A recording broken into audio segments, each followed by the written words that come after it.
पहले आज के 50 साल पहले किसी बच्चे को चश्मा नहीं लगता था। अच्छा ये बताओ आपके ज़माने में पहले जब आप छोटे थे उस ज़माने में किसी को चश्मा लगता था? बच्चों को भाई चश्मा आदमी को 80 के बाद लगता था। हाँ ये चश्मा पहले नहीं लगता था, 80 के बाद 70, 60, 70 के बाद चश्मा, क्योंकि पहले लोग हेल्दी चीज़ें खाते थे। सब चीज़ अच्छी थी, हेल्दी थी। आप लोगों के अंदर पहले एनर्जी ज़्यादा थी। पहले का बूढ़ा, पहले के बुजुर्ग लोग आज के नौजवान बच्चों को पकड़ लेना तो ये बच्चे छोड़ा नहीं सकते। मतलब आज भी बुढ़ों के पास ताकत बहुत है। आज के बच्चों से बोलो, हाँ वो घी खाए हैं, मस्त एक गिलास घी पी जाते थे।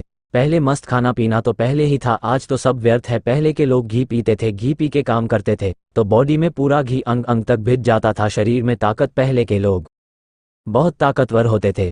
बोलो हाँ हाँ या ना हाँ। पहले के लोग सोचिए, महाराणा प्रताप की तलवार कितने किलो की थी? हाँ 40 किलो की। भाला उनका 80 किलो का मतलब ये जो छाती में पहनते थे ना। सब युद्ध के टाइम जो भी 40 किलो की तलवार चलाते थे महाराणा प्रताप है ना। कवच कितना का था? हाँ हाँ मतलब पढ़ लेना, गम में सब मिल जाएगा आपको, हिस्ट्री पढ़ लिया करो। महापुरुषों की 40 किलो की तलवार आज के नौजवान से उठेगी नहीं। एक हाथ से चलाने की छोड़ दो, वो चलाते थे तलवार से युद्ध करते थे। वो तलवार जो 40 किलो की, और आज के 20-22 साल के छोरे से बोलो 40 किलो की तलवार उठाओगे, वो उठेगी नहीं उससे एक हाथ से। अब सोचो महाराणा प्रताप में कितनी ताकत रही होगी।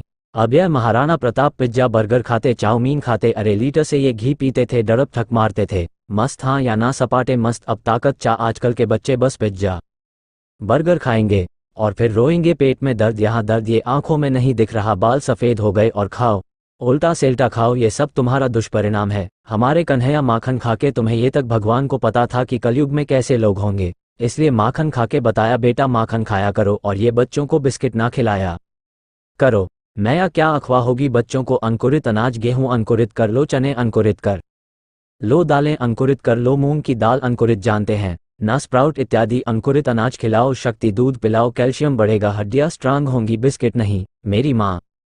मोमोज क्या है? ये शुद्ध में मैदा है, कई दिन लगेगा तुम्हारे पेट को पचाने में। मोमोज इत्यादि सड़ा हुआ आइटम खाते हो, मैगी सड़ी चीजें खाते हो। धन्य है भारत के लोग, तुम सत्तू खाने वाले लोग, तुम घी और मक्खन खाने वाले लोग मोमोज में लटक गए हो। इससे बड़ा दुर्भाग्य क्या होगा? खाना पीना तो ठीक खाओ साहब। हमारे यहाँ क्या चलती? बाजरे की रोटी तवे में, बढ़िया शुद्ध चूल्हे में का की रोटी, बाजरे की रोटी और सरसों का साग, दाल बाटी, चूरमा जो खाए वो सूरमा। अच्छी चीजें पहले की अम्मा बनाती भी अच्छे से थी, आजकल की स्त्रियां आलसी हो गई, बनाती नहीं है। पहले की महिलाएं खूब बढ़िया बनाती हुई थी, अच्छा स्वादिष्ट बनाती थी, पूरी जान लगाकर बनाती थी। आजकल की महिलाओं को तो डर लगता हमें भोजन नहीं बनाना पड़े। बस एक अभी दिल्ली की घटना मैंने पिछली बार सुनाई, फिर सुना दूं। हमारे एक जानने वाले दिल्ली में भैया रहते हैं, उन्होंने बताया, बोले गुरुजी हमारे पड़ोस में एक शादी हुई, एक बहुत अमीर परिवार में शादी हुई। लड़का वाले भी बहुत अमीर थे और लड़की वाले भी बहुत बहुत पैसे वाले, मतलब अरबपति थे, ऊंचा। खूब शादियां अच्छी हुई तो लड़की ससुराल आई।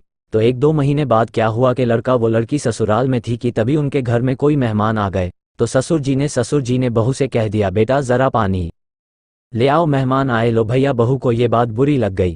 अरे आप हमारे ससुर जी हमसे पानी बुलवाए, मेहमानों को हमारे घर में 20 नौकर आगे पीछे डोलते थे, ये पानी लाने का काम नौकरों का है कि हम पानी लाए। लो भैया, इस बात पर उस लड़की ने तलाक ले लिया। उस घर से आजकल माँ बाप भी यह संस्कार देते हैं कि बेटा कोई प्यासा पानी मांग ले तो तलाक दे देना, पर पानी मत देना। ये संस्कार माँ दे रही है। सही बोल रहा हूँ, ये बिल्कुल फैक्ट है, मजाक नहीं, और कोई गलत बात नहीं है। मैं आपको गलत बातें नहीं सुनाता। तलाक आजकल की लड़कियों को रोटी बनानी ही नहीं आती। माँ बाप को लगता इतना पढ़ाया लिखाया है, क्या ये चूहा फूके की? अरे भाई, स्त्रियां चूल्हे में रोटी बनाना, आपका पूरा घर किससे चलता है?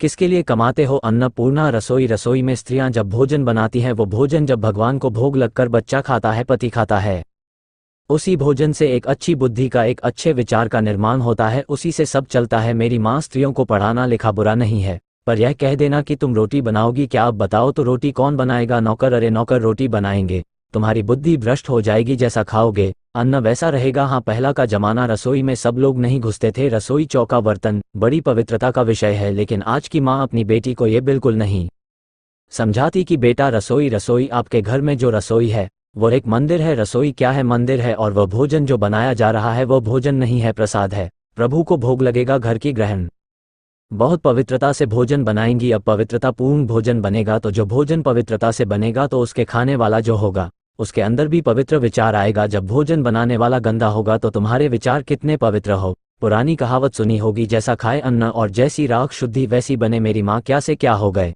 देखते देखते आजकल की मम्मा आ कमाल करती है, बेटियों को कहकर भेजती है इतना दहेज दिया है, ससुराल जा रही हो कोई 3-5 करे तो बताना, गुंडे भिजवा आएंगी। और ठीक भी कह रही है, तुम भी तो भगमंगे बन गए, दहेज मांग मांग के तोप तो उसने तुम्हें खरीद लिया है, अब तुम्हें तो औकात दिखाएगी ना वो, तुम्हारा अपना भी तो स्वाभिमान तुमने बेच रखा है पैसा लेकर। अब तुम इंसान थोड़ी हो, गधे हो तो गधे खरीदी है, ठीक तो व्यवहार करा रही तुमसे गधे की तरह। रिश्ते आज हो ही नहीं रहे हैं, आजकल तो केवल सौदे चल रहे हैं, बिना पैसे के कुछ नहीं है आजकल। हाँ या ना, अब पैसा है तो देख लो भैया, आजकल सिर्फ पैसा है बस।